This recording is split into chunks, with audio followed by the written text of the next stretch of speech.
I'd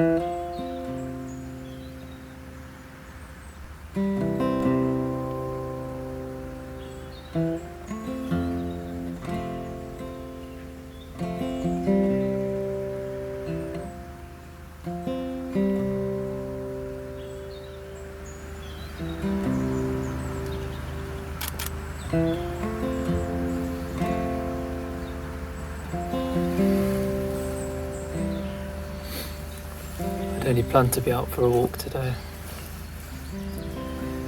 but just after I parked up, I found a hole in a wall that came through to this quiet, walled-off area. I think it's maybe usually a stream which has overflown and it's made this large pond, and there's lots of mossy branches that are lowered right down now to what now is the water level, which is why I've stopped. I've been sat here for about an hour now. For a spot that I didn't know existed and I've just parked just behind me and found now, it's been quite good. I've had a couple of jays in the trees, one came down for a drink. It seems like a lot more is happening to the left side of the pond. Like there's moorhens on the water, there's a goldcrest which I got enough of a picture of to ID, but nothing else. Yeah, the reason I'm sat here is for those reflection shots. I'm going to shoot them with a slightly different technique to usual. I'm going to shoot at 500 to get as much detail as possible. I'm going to find the frame that I like the most, and then I'm going to see if I can shoot around that and include the reflection in further images at 500mm, and then I can combine those into a wider frame. Robin has just come to say hello.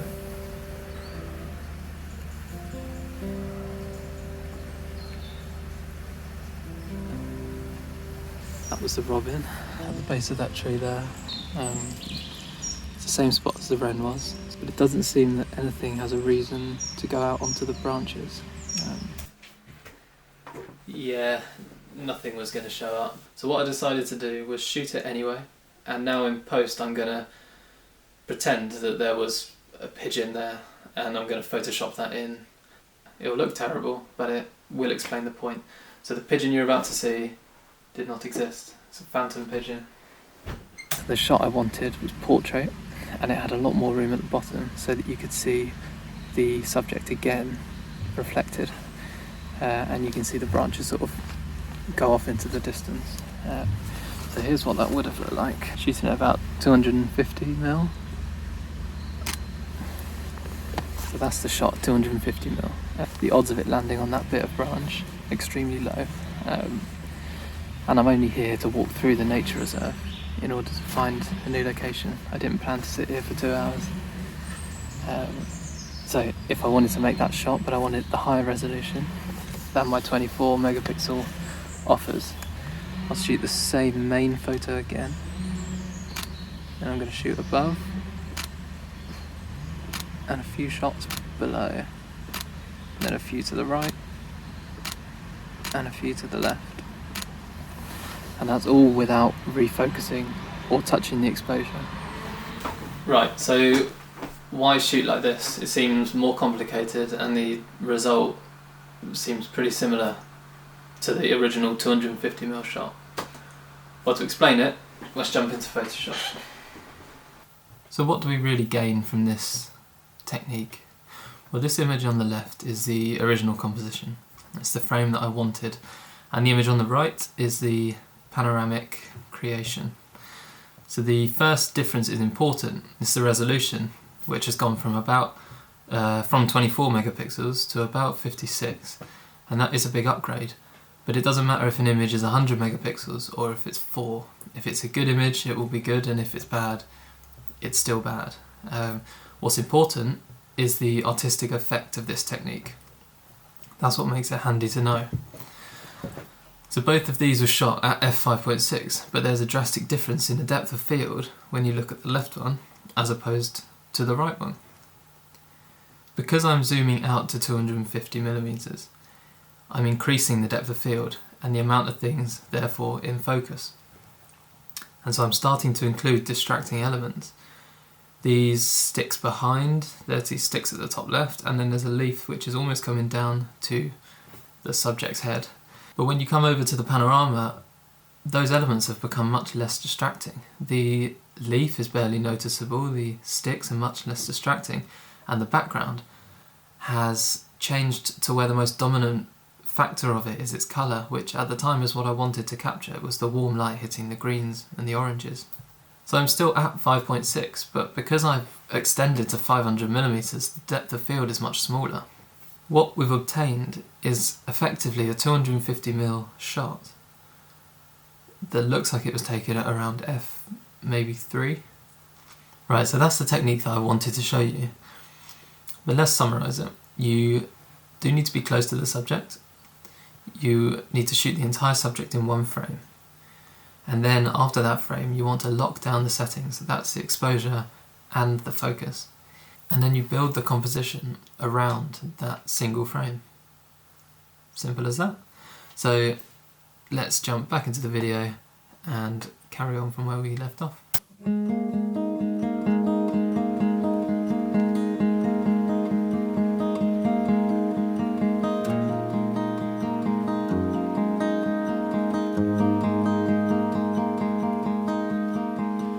I've just carried on my walk through the reserve.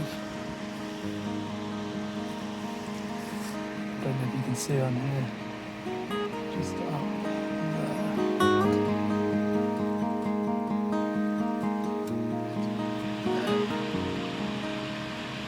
It looks like a buzzard. Although it's got a very light front, you can sort of start to see the feathers on the very front of the body. The sort of quintessential striped front.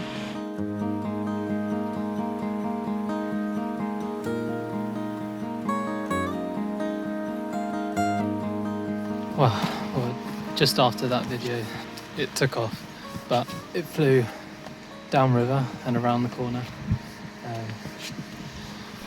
Hopefully it has stuck to the river and it's found another perch and I get another shot.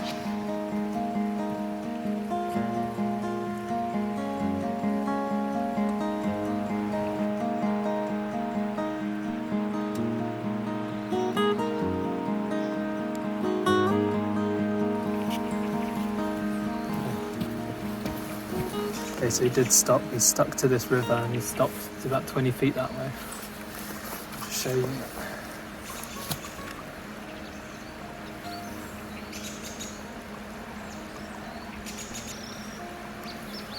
And this time he's got a much nicer background. Although there's some sticks just behind him, the background behind those has still got the last of the sunlight on it.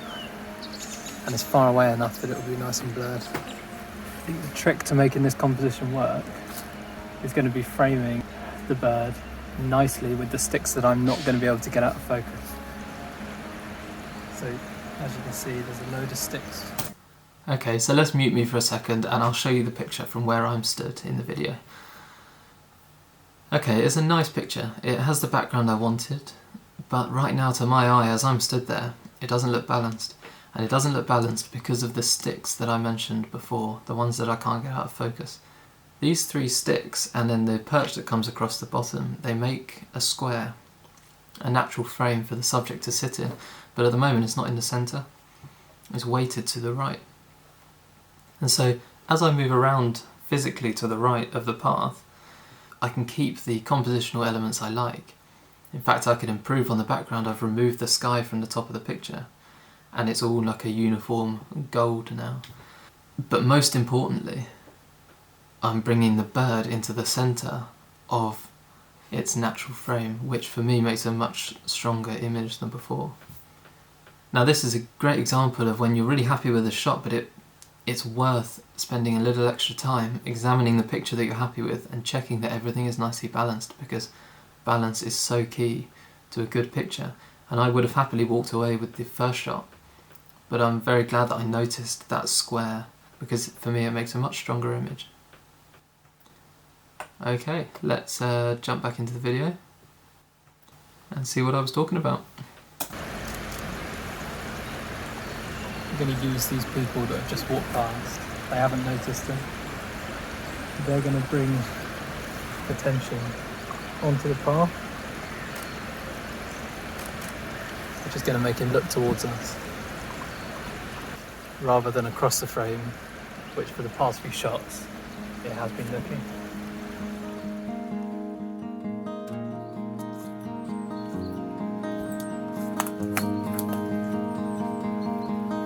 Right, well, I'm back where I started today.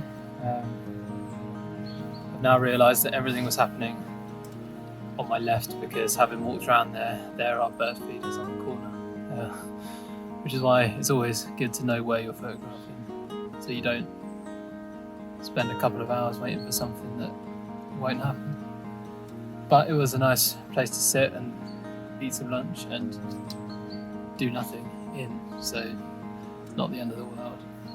I think I'll definitely be coming back here to this reserve because I've only walked around maybe a quarter of what there is and had that cool experience with the peregrine, which I now know that there are more of in the area, so if I come back hopefully there'll be more shots to come. The next thing you see will be me sat at the computer and we'll have a look through some of the pictures I got. Fingers crossed that some of the peregrine shots came out good. I think they did. Anyway, let's go.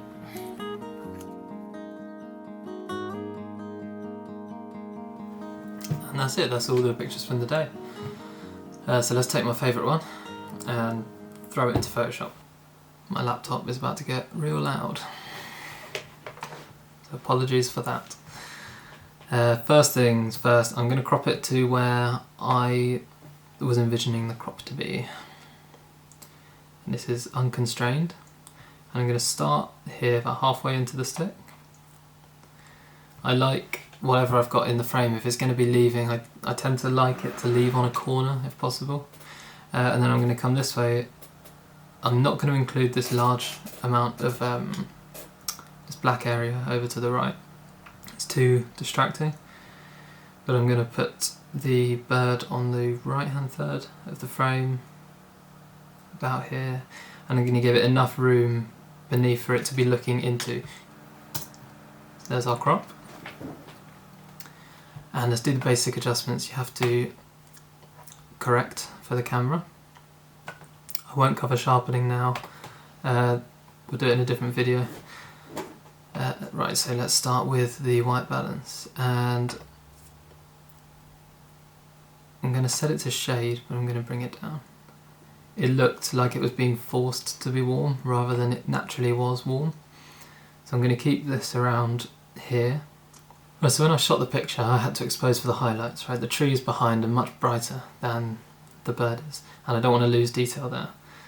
But realistically they're a lot brighter than the bird, and when I was watching the bird it didn't seem dark to me.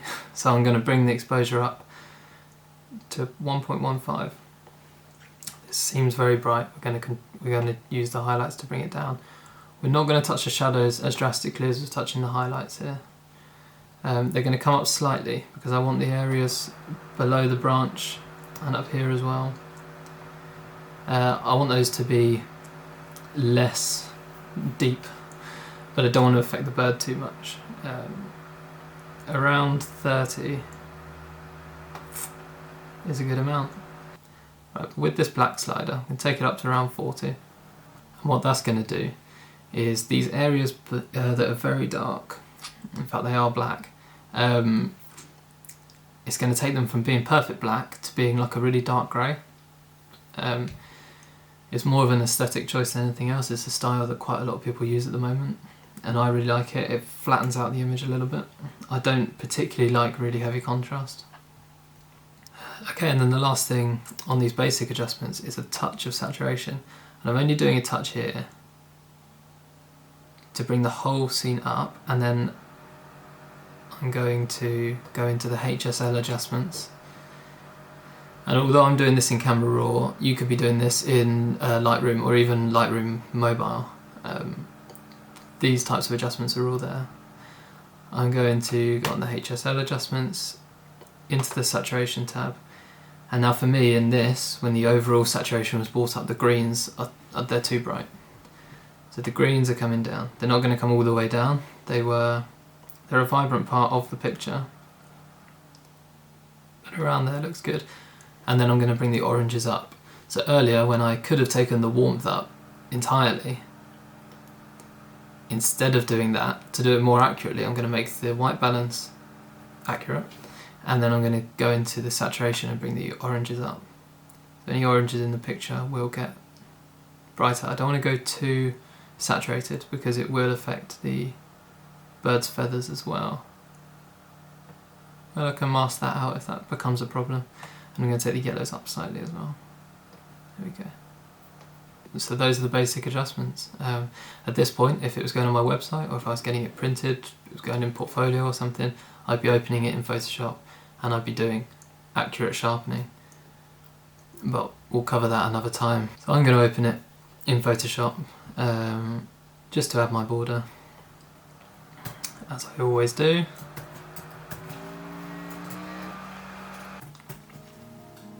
So there we go, final picture. I'm really happy with how the shot came out. If you like the video, feel free to let me know, and hopefully I'll do more things similar to this in the future. Thanks again.